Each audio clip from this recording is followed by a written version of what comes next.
2025 to try to sell this watch. Now, this particular style of watch isn't really in style. It's a certain type of style of watch that was designed for that era, that moment, and now it's considered a vintage watch. So now what I would do is I will go on to eBay, right?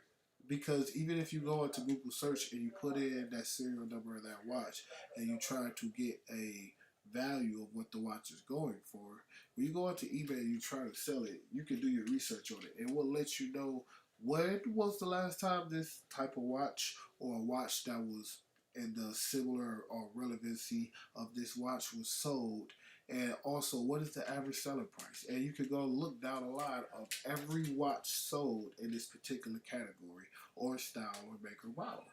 So when you get to looking at that, now that gives you a realistic scope of how much this watch costs. Because even though you might have paid a certain amount for it, certain watches appreciate, certain watches don't. Like, they just like cars. Let's just keep it plain and simple. Every Mercedes Benz is a collectible. Every Mercedes, listen to me, every Mercedes Benz is a collectible. Yes, they retain value, so yes, it's going to retain some value. But it might not be a collectible, so doesn't mean it appreciates. Okay? Let's just make that clear. Let's just make that clear. So sometimes it's more about the emotional value that you had on it. Now, if you think about it, thinking realistically, you done wore this watch, you done had your time, you done made your memories, that time that came and passed, you got the photos, you got the Facebook gallery for it. Let go of emotional attachment.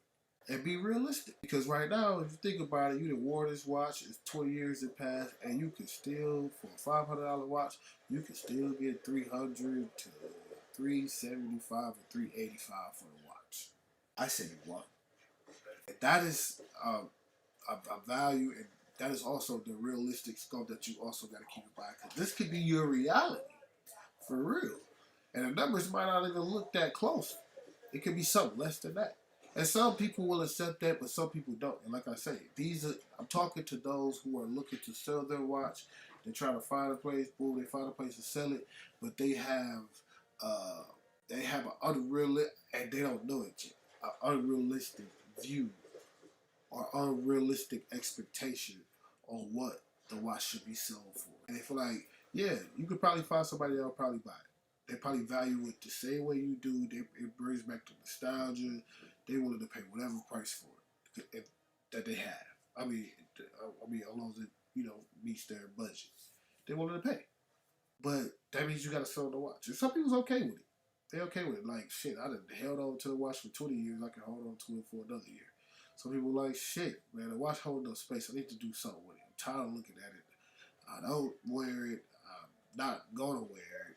And I don't want to give it away. I want to get my money back in some type of form or fashion.